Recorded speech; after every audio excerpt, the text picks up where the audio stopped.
एक और नए प्रोजेक्ट में आपका स्वागत है। ये है मारुति की विटारा ब्रीजा, जो एक खंबे के साथ एक्सीडेंट हो गई थी। इसकी लेफ्ट वाली चैसी है जो 2-4 इंच इधर से सरक की है। इस बोनेट है जो सेकेंड हैंड डाल लेंगे और बम्पर नया, दोनों फेंडर इसके ठीक हैं और कुछ ज़्यादा नुकसान नहीं है। रेडिएटर कलेंसर इंटरकूलर वगैरह ठीक है। ये इसका एयरबैग का सेंसर, एयरबैग खुले नहीं है। इसके क्या कारण हो सकता है बताते हैं आपको। रेडिएटर कलेंसर वगैरह सब ठीक है, इंटरकूलर भी ठीक है। ये पंखे में थोड़ा गैप आ चुका है, कैसे आया है। इंजन सब वर्किंग है। इसकी जो अगली गडरी होती है वो भी चेंज करनी पड़ेगी। दोनों फेंडर ठीक है, इंजन की कंडीशन भी ठीक है।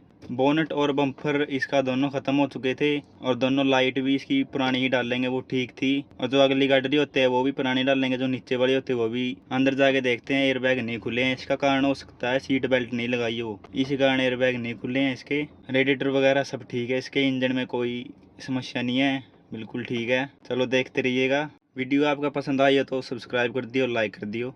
धन्यवाद।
later.